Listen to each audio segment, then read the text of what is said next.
Las rivalidades étnicas continuaban dividiendo el imperio. Ricímero, general de procedencia bárbara, ostentaba la máxima autoridad en Roma y no dudó en eliminar a todo el que se le interpuso, incluyendo a sus amigos más íntimos. Las provincias occidentales estaban muy debilitadas y recibían ataques continuos por parte de diferentes pueblos bárbaros. En medio de este caos, un líder romano parecía dispuesto a devolver a Roma su antiguo esplendor. Pero un ambicioso príncipe bárbaro se cruzó en su camino. Para el imperio, aquel enfrentamiento fue el principio del fin. El Imperio Romano, el último emperador.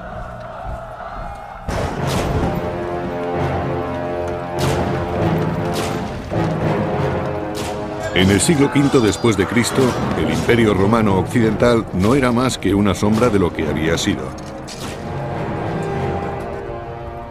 El imperio estaba sumido en una crisis profunda. Los bárbaros que había fuera de las fronteras presionaban para entrar en Roma. Y debido a la ruina económica, el imperio no tenía dinero suficiente para mantener un ejército fuerte y para sostener su infraestructura. Sin un ejército bien preparado, Roma estaba indefensa frente a una de las mayores fuerzas bárbaras. Se trataba de los hunos, dirigidos por su feroz caudillo, Atila. Calínico, cronista del siglo V, nos habla de sus hazañas. Los hunos tenían un ejército numeroso y capturaron más de 100 ciudades. Mataron a tantas personas que era imposible contarlas.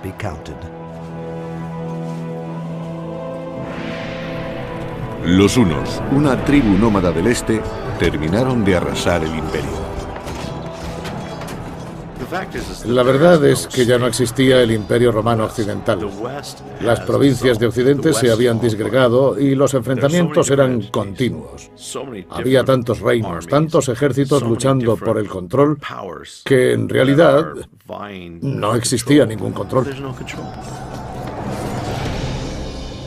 Constantinopla, la capital del Imperio Oriental, había resistido las invasiones de los hunos, pero el Imperio Occidental estaba más debilitado, y la provincia romana de Panonia cayó en manos de Atila, rey de los hunos.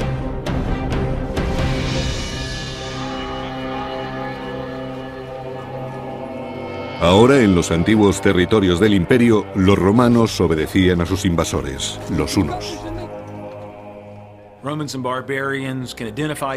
Los romanos y los bárbaros eran muy diferentes. Les diferenciaba la forma de hablar, de vestir y de peinarse. Incluso su olor era distinto. Y aunque en aquella época ya se habían acostumbrado unos a otros, la rivalidad no había desaparecido. Pero un romano supo desenvolverse en aquella complicada situación y halló la oportunidad de prosperar bajo la autoridad de Atila. Se trataba de Flavio Orestes. Orestes era romano, pero se había criado en los territorios dominados por los hunos y tenía un puesto importante. El imperio se desmoronaba, pero el hecho de que Orestes y otras personas de Panonia tuvieran ascendencia romana fue de gran utilidad para Atila. Muchos de aquellos hombres eran romanos, porque hablaban como los romanos, se desenvolvían como los romanos y tenían la cultura social propia de los romanos. Era algo muy común en esa época. Orestes sabía leer y escribir, lo que le hacía destacar entre los muchos aliados de Atila. Y muy pronto se convirtió en el secretario de la corte del jefe bárbaro. Orestes era consciente de los planes de Atila, que trataba de mezclar a los hunos y a los romanos. Por medio de matrimonios y alianzas políticas, pretendía crear un nuevo imperio en el norte.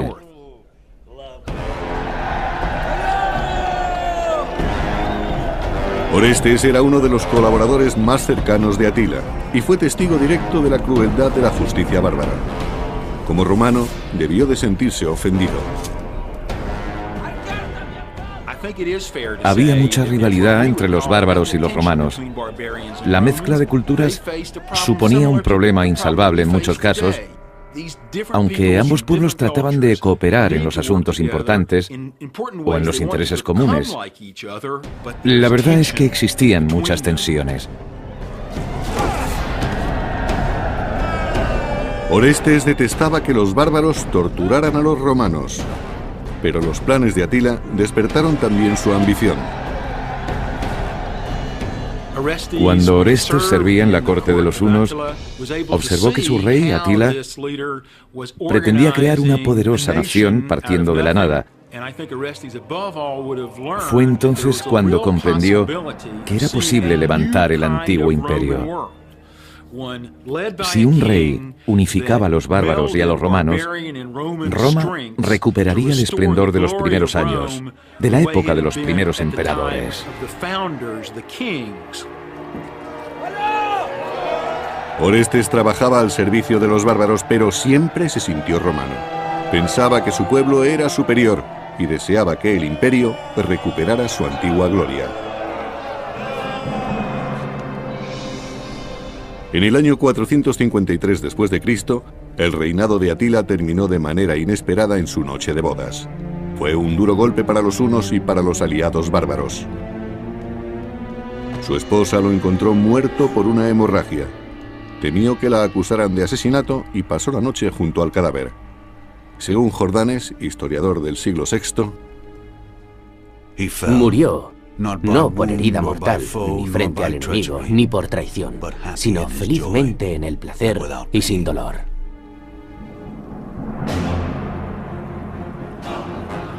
Sin embargo, la desintegración de los hunos no liberó a Roma. Aquello solo animó a otros pueblos bárbaros a invadir el decadente imperio occidental. Las ciudades romanas quedaron devastadas. El hambre y la pobreza se instalaron en sus calles. Y Orestes, que había perdido su influencia, trataba de salir adelante en una tierra que luchaba por sobrevivir.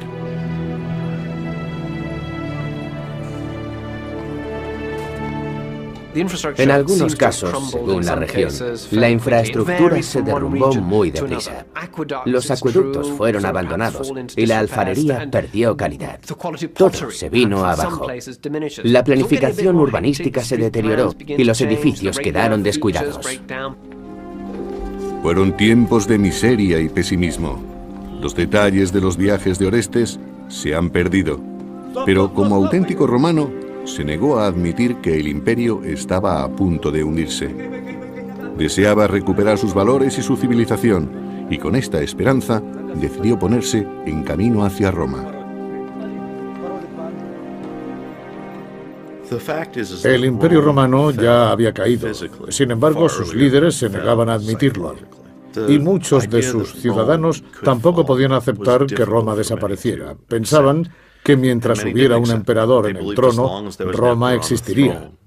Mientras las murallas protegieran la ciudad, Roma existiría. Mientras hubiera alguien que creyera en ello, Roma seguiría existiendo.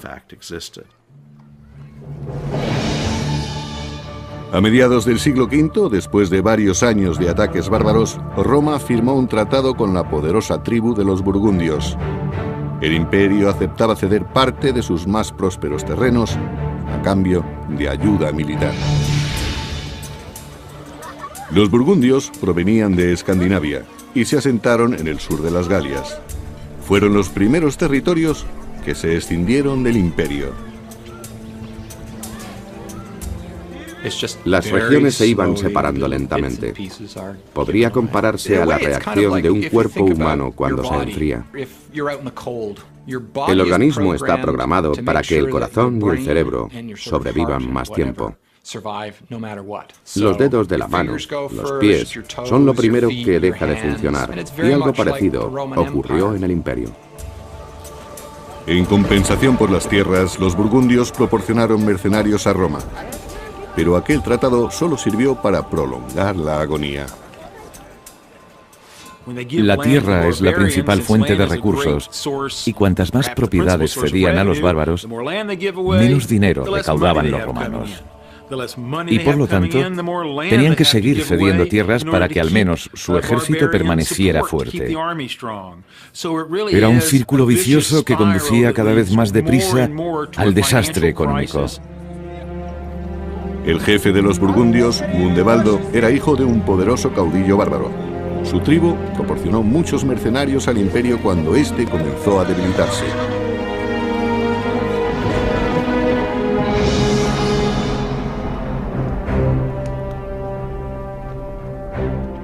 En la capital del imperio, Gundebaldo fue proclamado jefe del ejército. Pero su autoridad no se limitaba a los soldados, y fue él quien eligió al nuevo emperador, Glicerio. Gundebaldo lo eligió porque creía que le sería fiel y esperaba que gobernase según las órdenes que él le dictase. Glicerio no debía tomar ninguna decisión sin consultar antes con Gundebaldo. En el salón del trono del emperador había más bárbaros que romanos.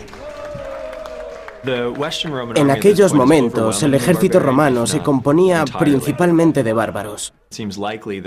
Es posible que hubiera soldados romanos, pero según los escritos, la mayoría eran turcos, germanos y otros muchos hombres procedentes de pueblos bárbaros. Odoacro era un guerrero bárbaro, pero estaba a cargo de los mercenarios de Glicerio. Odoacro consiguió un cargo muy importante en la Guardia Imperial. Era un militar muy competente y demostró tener una gran capacidad de dirección.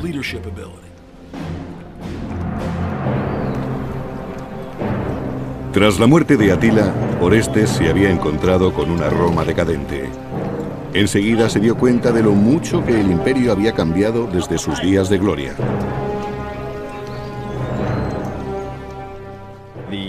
El poder del Imperio Occidental había desaparecido ya en el año 470, pero no todos los ciudadanos lo habían asumido. Pensaban que se trataba de un periodo de debilidad transitoria y que si la situación se enfocaba de otro modo, el imperio podría recuperarse. La experiencia de Orestes le permitió alcanzar un alto puesto en el ejército imperial, pero le sorprendió que Odoacro, un humilde bárbaro, ocupase un puesto similar. Los dos eran hombres muy ambiciosos y habían pasado por momentos muy duros. Orestes había trabajado al servicio de la corte de Atila y Odoacro era un jefe militar que había logrado ascender en Roma a pesar de sus raíces humildes. Los dos tenían mucha experiencia como militares y creo que fue la ambición lo que acabó enfrentándolos. Orestes y Odoacro tenían ideas diferentes sobre el imperio. Uno de ellos era romano, el otro bárbaro. Después de pasar muchos años en la corte de Atila, el romano Orestes fue nombrado general del ejército de Roma. Pero se encontró con un imperio que estaba a punto de desaparecer. Además, el poder ya no residía en el emperador Glicerio, sino en Odoacro, general bárbaro, y en Gundebaldo, jefe burgundio.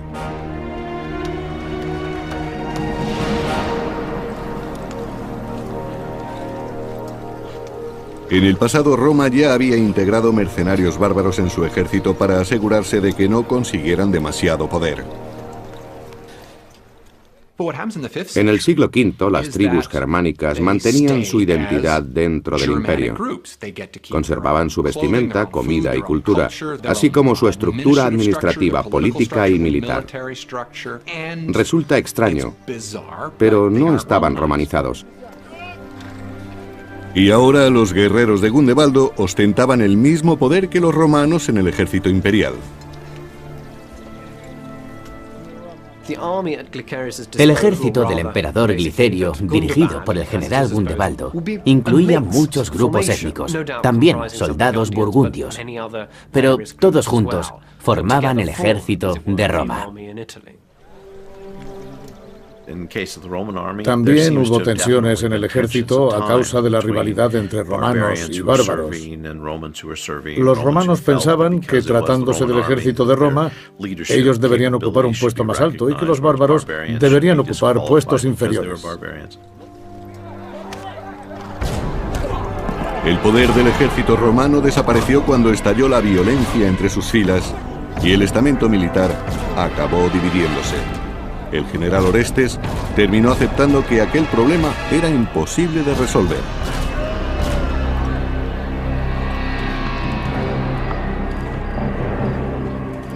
Algunas tribus atacaron al imperio, que sufrió grandes pérdidas en las Galias. Los soldados romanos comenzaron a dudar de la lealtad de sus aliados bárbaros. Creo que, dada la situación, cada uno se ocupaba de sí mismo. Fue una época muy confusa y los ejércitos estaban integrados por grupos que no tenían los mismos intereses. Ni siquiera los romanos coincidían entre sí. Incluso en el campo de batalla reinaba el caos. El ejército ya no luchaba por el imperio, sino que cada soldado lo hacía por sí mismo. Cuando los bárbaros saquearon las costas mediterráneas del Imperio Occidental, el Imperio Oriental, con su capital en Constantinopla, decidió intervenir.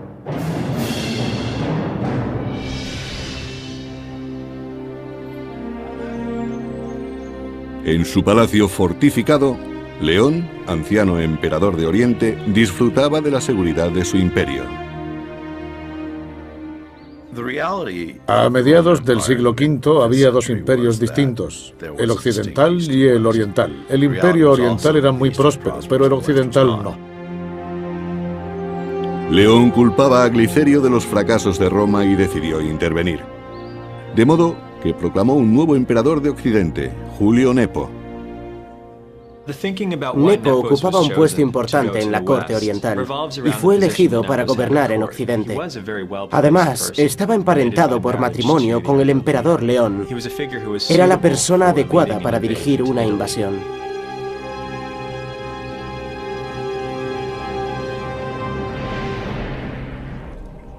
En el año 474 después de Cristo, Nepo reunió un ejército y partió desde Constantinopla hacia la península itálica. Oriente quería reafirmar su influencia en Occidente y buscaron un candidato que derrocara a Glicerio. Su reacción no tuvo nada de sorprendente. Acababa de ser proclamado emperador, pero Nepo tenía que demostrar muchas cosas todavía si quería rescatar el imperio occidental de manos de los bárbaros. Cuando el ejército de Nepo partió de Constantinopla, el emperador Glicerio preparó su propio ejército en Roma para contrarrestar el ataque.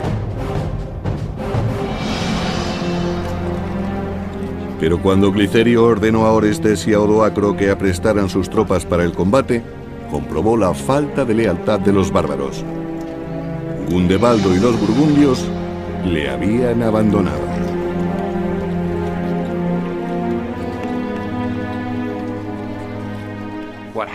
Gundebaldo abandonó al emperador y se convirtió en rey de los burgundios. Para él, eso era más importante que ser general de Glicerio. Los soldados no eran todos de procedencia romana, y por eso sus intereses no eran los que se esperarían si hubiesen sido ciudadanos romanos. Sin el apoyo de los burgundios, los ejércitos de Orestes y de Odoacro no podían salvar a Glicerio de las tropas invasoras de Nepo.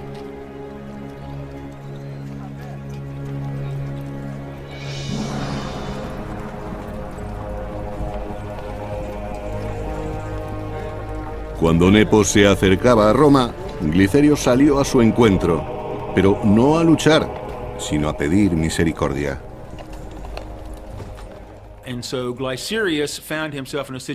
Glicerio se encontró con que ya no tenía soporte militar ni de sus bárbaros, ni de sus tropas locales.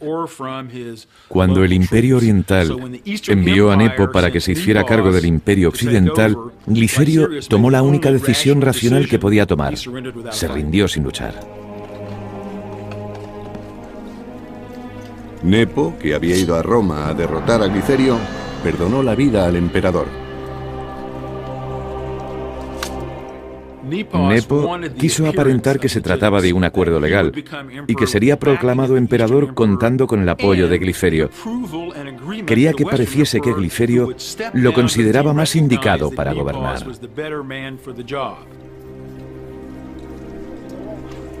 Nepo ordenó que Glicerio fuera investido obispo y lo exilió de Roma. En junio del año 474, cuando Nepo fue proclamado emperador de Occidente, recibió el apoyo de Orestes y de Odoacro. Inmediatamente, ambos se declararon fieles al nuevo emperador. Como romano, Orestes consideraba que Roma seguía siendo un imperio y que él podría protegerla. Pero Odoacro opinaba que el imperio como tal ya no existía.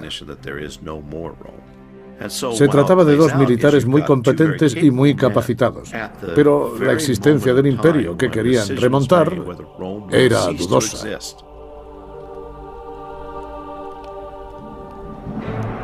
Nepo ascendió al romano Orestes y al bárbaro Odoacro a los más altos puestos de su corte, otorgándoles un gran poder. Ascendiendo a la vez a Orestes y a Odoacro y confiriéndoles el mismo poder, o al menos la misma consideración, estaba preparando su camino a la ruina. Ambos eran personajes de una firme voluntad y una gran experiencia como militares. Pero los visigodos y otros pueblos bárbaros seguían realizando incursiones en el último territorio romano que quedaba en las Galias.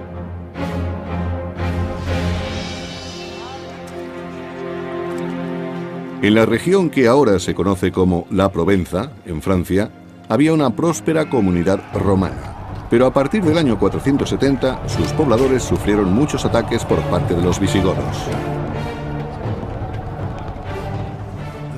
Eurico, el rey de los visigodos, era muy ambicioso. Quería expandir su territorio y apoderarse de las regiones del sur de Francia que todavía no estaban bajo su poder. Tenía un ejército fuerte. Las fuerzas de los visigodos eran abrumadoras. Aquella invasión y todas las anteriores fueron reduciendo poco a poco los territorios romanos en las Galias. Finalmente, solo quedó una pequeña franja costera en lo que hoy es el sur de Francia. Los guerreros visigodos arrasaron las aldeas de la Provenza sin compadecerse de los ciudadanos romanos que estaban indefensos. El emperador de Oriente había enviado a Julio Nepo a Roma para que ocupara el trono del emperador de Occidente. Nepo confiaba en sus dos generales, Odoacro y Orestes, pero el imperio romano estaba terriblemente debilitado.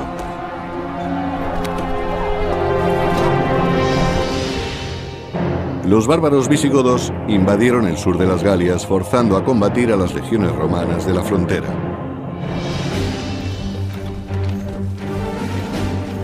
Pero los soldados imperiales no eran rivales para los visigodos. Los visigodos tenían más experiencia y su reino era más fuerte. Podían movilizar más hombres y sus tropas estaban mejor preparadas para enfrentarse a cualquier imprevisto en la batalla. El combate fue muy sangriento. Los romanos no sabían qué hacer.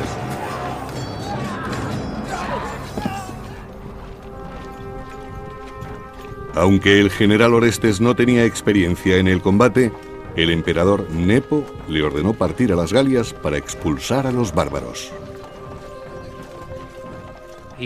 Prometió nombrar a Orestes gobernador de las Galias. Pero, aunque el nombramiento tuviese visos honoríficos, resultaba un poco sospechoso. Las Galias estaban a punto de ser completamente invadidas, y aquello parecía más bien una forma de alejar a Orestes, aunque es algo que nunca sabremos.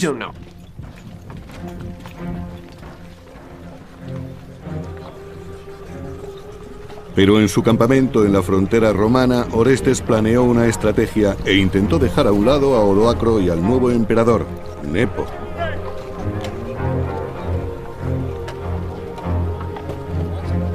Ofreció un trato a sus soldados, bárbaros en su mayor parte. Si se unían a él contra Nepo, les pagaría con tierras romanas. Orestes no confiaba en la capacidad de Nepo y se rebeló. En lugar de seguir las instrucciones de su emperador, trató de hacerse con el poder. En mi opinión, le traicionó porque quería que Roma recuperase su antigua gloria. Orestes dejó las Galias a los visigodos y desde el norte de la península itálica regresó a Roma con su ejército. Cuando Nepo se enteró de su maniobra, huyó a Rávena.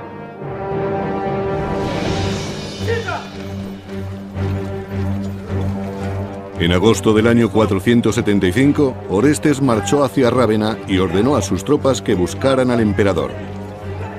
Los soldados bárbaros saquearon la ciudad y destruyeron las propiedades de los ciudadanos.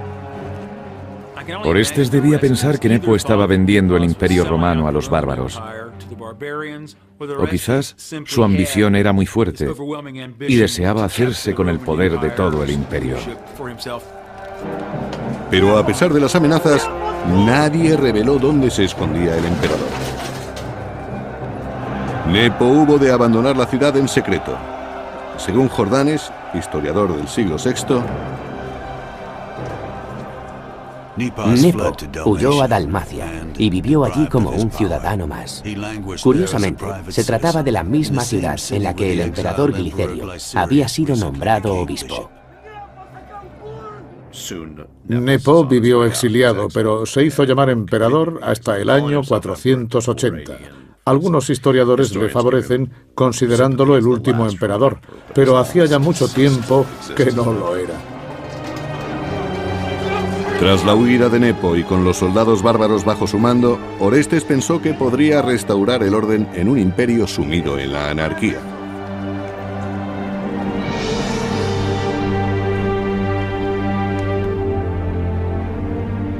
Y utilizó una astuta estrategia. Orestes no reclamó el imperio para sí, sino para su joven hijo, Rómulo Augustulo. Orestes era consciente de su situación. Se había criado entre bárbaros y había prestado servicio en la corte de los hunos. Así que era probable que los romanos lo rechazaran como emperador. Sin embargo, aceptarían a su hijo Rómulo, que era romano y se había criado en Roma. Orestes no tuvo en cuenta lo insignificante que era el cargo de emperador en aquel momento. Rómulo permaneció protegido en la ciudad de Rávena.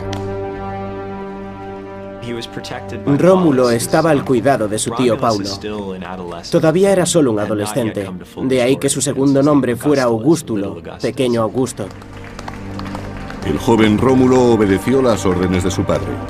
Era Orestes el que dirigía el imperio y acabó alejando a su rival Odoacro para convertirse en el hombre más poderoso de Roma.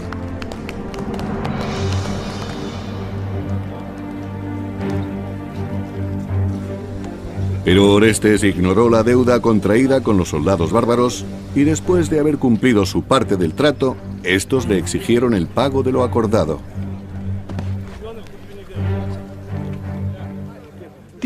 Los bárbaros querían establecerse en las tierras del imperio. Sin embargo, Orestes como romano no quería que eso ocurriera y se negó a cederles esos territorios. Orestes no podía pagar a los soldados, y los soldados querían un emperador que les pagara.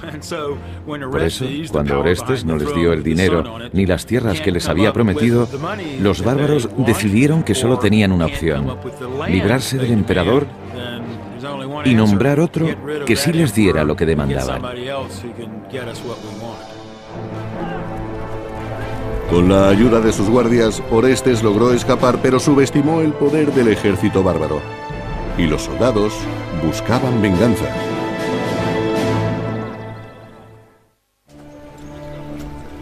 Después de varios años compitiendo con Odoacro, el romano Orestes consiguió aventajarle y coronó a su hijo de 12 años, convirtiéndolo en emperador.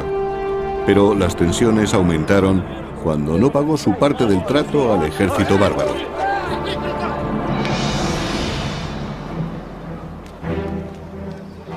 Orestes les negó las tierras que les había prometido, y los soldados recurrieron al rival del general romano, Odoacro. Los soldados tomaron una decisión racional. Fueron en busca de Odoacro con quien tenían mayores posibilidades de satisfacer sus demandas. Odoacro era bárbaro y confiaban en que no pondría tantos reparos en darles tierras, dinero o cualquier cosa que le pidieran a cambio de su apoyo. Los soldados hicieron una oferta a Odoacro que éste no podía rehusar. Le dijeron que le nombrarían rey a cambio de tierras. Y evidentemente a Odoacro le pareció un buen trato. Así se convirtió en jefe del ejército romano, que estaba formado por un grupo muy heterogéneo de gentes germánicas. Se propusieron invadir los últimos territorios romanos del imperio. Odoacro estaba a punto de vengarse de Orestes, el hombre que le había arrebatado el poder en Roma.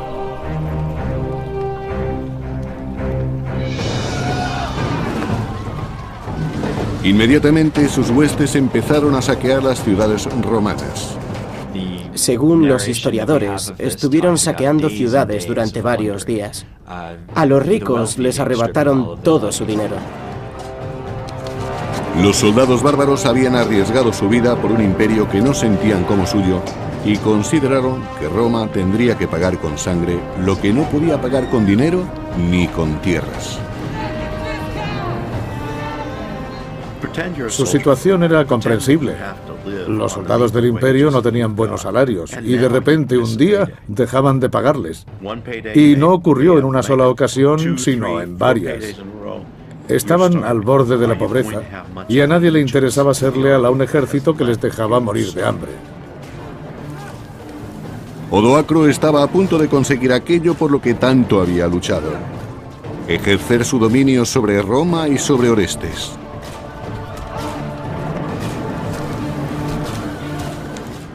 Lo que ocurrió en el año 476 no fue exactamente una guerra. No hubo invasiones ni grandes batallas, solamente había soldados que trataban de sobrevivir. Y para conseguirlo, tenían que hacer todo lo necesario. Estaban entrenados para luchar y lucharían contra todo aquel que se interpusiera en sus planes. Por eso los levantamientos y los saqueos eran continuos. Orestes decidió dejar a su hijo, el joven emperador Rómulo, en Rávena, al cuidado de su tío Paulo. Después, el general bárbaro escapó a Ticino, en el norte de Italia. Orestes se vio obligado a refugiarse en Ticino, la moderna Pavía, para escapar de Odoacro y de su ejército. Sabemos por algunos escritos que el obispo de Pavía dio refugio a Orestes. Pero no logró librarse de la ira de los bárbaros. Orestes se vio forzado a huir cuando Odoacro y sus hombres registraron la iglesia tratando de apresarlo.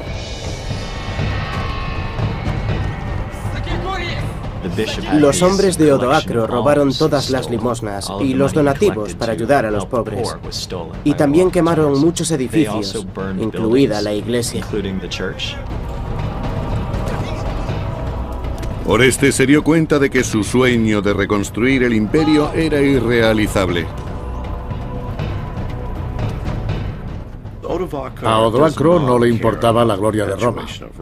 De hecho, hacía ya mucho tiempo que había dejado de existir para él.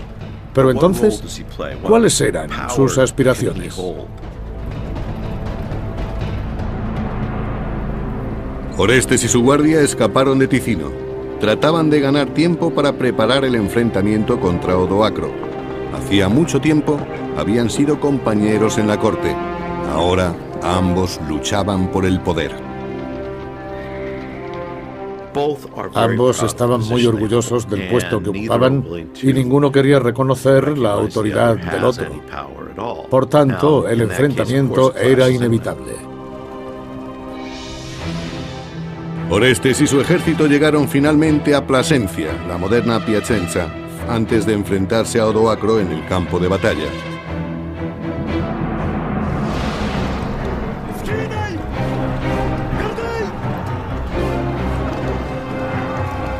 Pero Orestes era inexperto y tenía pocas posibilidades frente a las despiadadas tropas de Odoacro.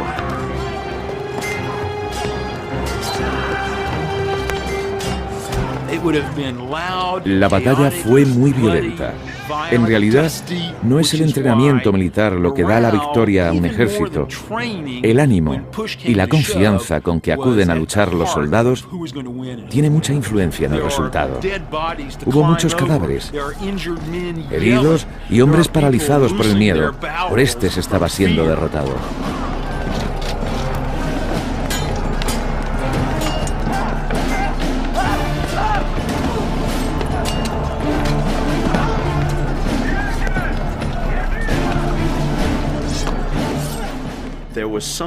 Todavía había soldados que creían en el imperio y en que algún emperador lograría devolverle su antigua gloria. Para ellos, el imperio seguía existiendo, aunque ahora sabemos que nunca habrían logrado recuperarlo. Aunque fuera una locura, Orestes se negaba a admitir la derrota. Cuando el general romano Orestes negó a los soldados las tierras que les había prometido, estos se rebelaron contra él, dirigidos por su peor enemigo, el general bárbaro Odoacro. En el campo de batalla de Plasencia, los dos rivales lucharon por el poder, igual que antes hicieran en el salón del trono del emperador.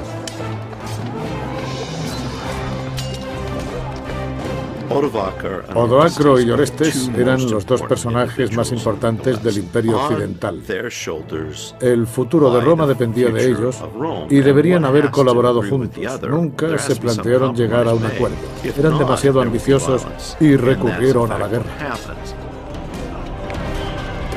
Se enfrentaron en una lucha a muerte, y cuando por fin terminó la batalla, Orestes, el romano, sucumbió ante el poderoso bárbaro.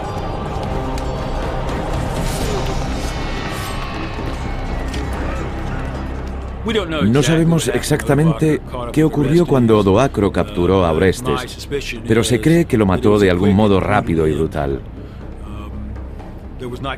No se celebraron ceremonias ni funerales en su honor. Orestes simplemente desapareció. Estoy seguro de que su ejecución fue inmediata, silenciosa y cruel.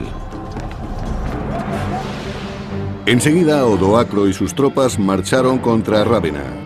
Su último objetivo era eliminar al joven hijo de Orestes, el último emperador romano occidental.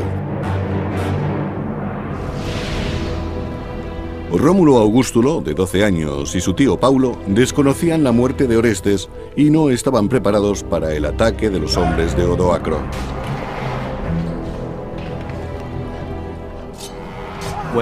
Cuando Odoacro llegó a Rávena, Rómulo no pudo hacerle frente.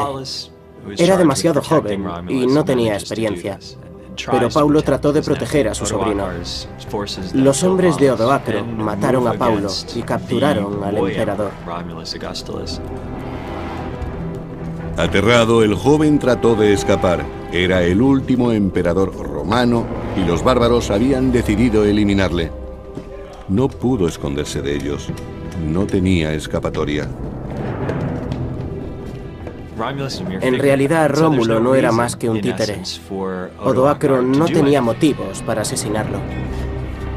Pero el despiadado guerrero tomó una decisión sorprendente. Perdonó la vida al joven emperador y lo envió al exilio. Al perdonarle la vida a su enemigo, Odoacro mostró una gran clemencia. Con esta actitud, demostró a los romanos que era un soberano justo. En el año 476, Odoacro se convirtió en el primer gobernante bárbaro de Roma. Aunque ahora Odoacro era rey, no era el rey de Roma ni del imperio. Solo era el rey de sus huestes, de aquel variado grupo de gente que constituía el ejército. Odoacro fue rey, no emperador. El imperio romano, que surgió en el año 27 a.C., había desaparecido 500 años después de su nacimiento. Fue el final de los emperadores romanos en Occidente. El siguiente gobernante fue rey. En Oriente sí había un emperador romano, pero no podía controlar Occidente. Desde el punto de vista político, la situación había sufrido un gran cambio. Desde Constantinopla, el emperador oriental Zenón conoció la noticia de la caída de Roma. Durante mucho tiempo, aquel había sido el mayor temor del Imperio Oriental. Un mensajero transmitió las palabras del joven emperador Rómulo. Odoacro exigió a Rómulo Augustulo una última cosa. Debía enviar un mensajero a Constantinopla, en nombre del Senado y del emperador, para que comunicase en el Imperio Oriental que no se necesitaba ningún emperador en Occidente.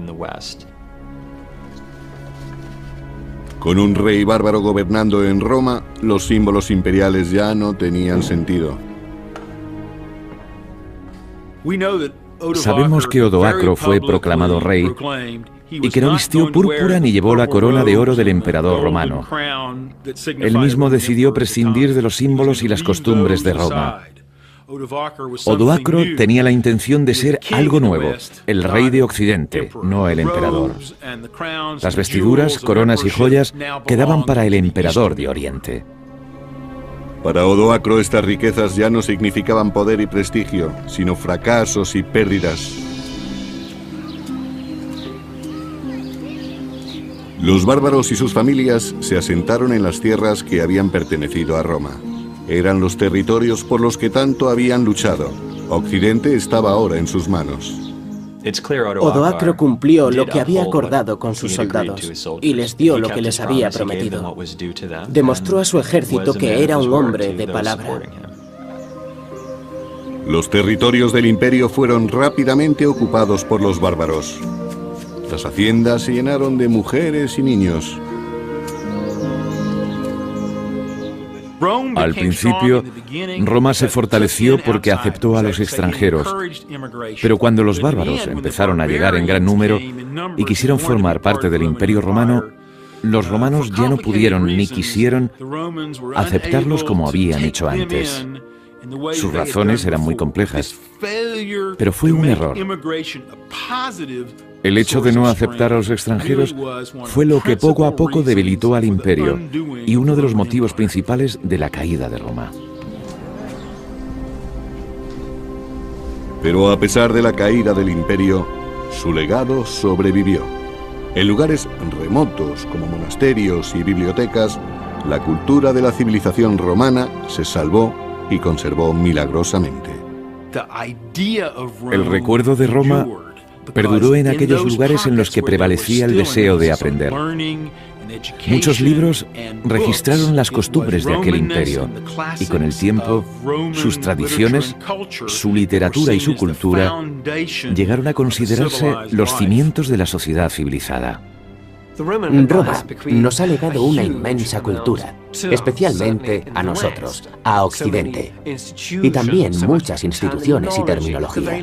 Las lenguas que hablamos tienen su origen en Roma. No podríamos escapar de la herencia del imperio, aunque lo intentáramos.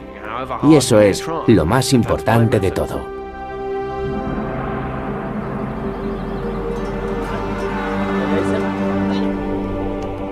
De la democracia al imperio y hasta su caída, Roma sirvió de inspiración al mundo occidental que hoy conocemos. Una civilización que sobrevivió a varios siglos de guerra, a la persecución, la corrupción y la peste, y que terminó muriendo calladamente, debilitada por los ataques bárbaros. Existe una idea muy romántica acerca de la caída de Roma y del Imperio Romano. Y su historia ha repercutido en la formación del mundo moderno. Pero todo eso ocurrió hace 1500 años. ¿Por qué tendríamos que ocuparnos de ello ahora? En mi opinión, la respuesta es muy sencilla. Debemos conocer los datos porque en Roma se cimentaron los aspectos más significativos de la historia de la humanidad y también los más terribles. Y si los analizamos, acabaremos comprendiéndolos. Quizás así podamos aprender de sus aciertos y evitar sus fracasos.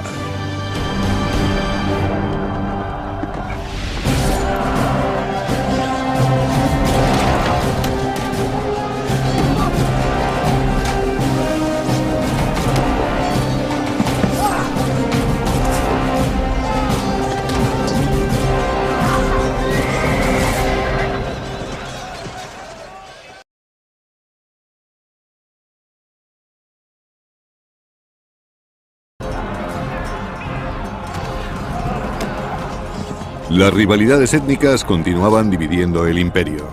Ricímero, general de procedencia bárbara, ostentaba la máxima autoridad en Roma y no dudó en eliminar a todo el que se le interpuso, incluyendo a sus amigos más íntimos.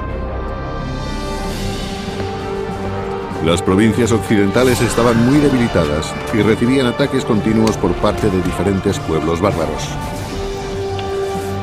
En medio de este caos, un líder romano parecía dispuesto a devolver a Roma su antiguo esplendor. Pero un ambicioso príncipe bárbaro se cruzó en su camino. Para el imperio, aquel enfrentamiento fue el principio del fin. Había resistido las invasiones de los hunos, pero el imperio occidental estaba más debilitado, y la provincia romana de Panonia cayó en manos de Atila, rey de los hunos.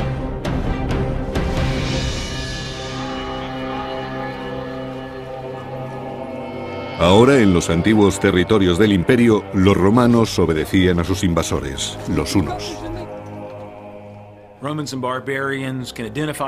Los romanos y los bárbaros eran muy diferentes. Les diferenciaba la forma de hablar, de vestir y de peinarse. Incluso su olor era distinto. Y aunque en aquella época ya se habían acostumbrado unos a otros, la rivalidad no había desaparecido. Pero un romano supo desenvolverse en aquella complicada situación y halló la oportunidad de prosperar bajo la autoridad de Atila. Se trata del Imperio Romano, el último emperador.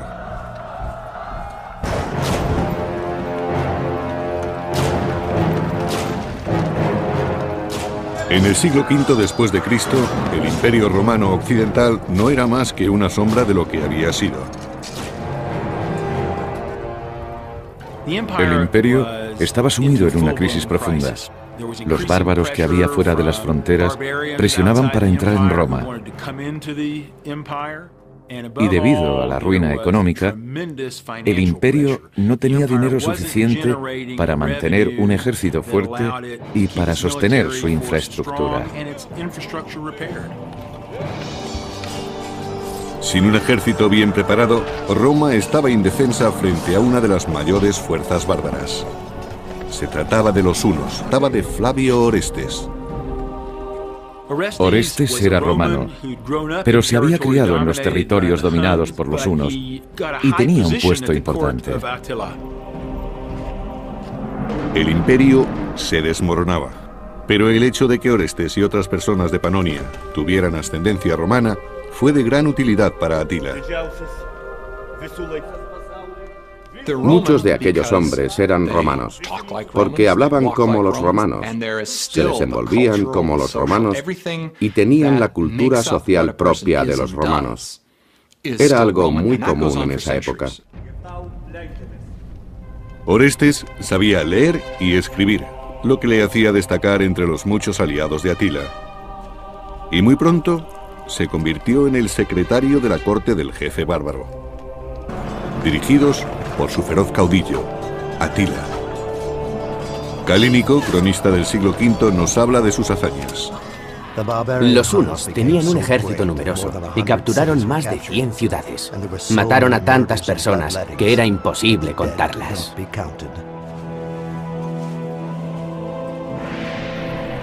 Los hunos, una tribu nómada del este, terminaron de arrasar el imperio. La verdad es que ya no existía el Imperio Romano Occidental. Las provincias de Occidente se habían disgregado y los enfrentamientos eran continuos. Había tantos reinos, tantos ejércitos luchando por el control, que en realidad no existía ningún control. Constantinopla, la capital del Imperio Oriental,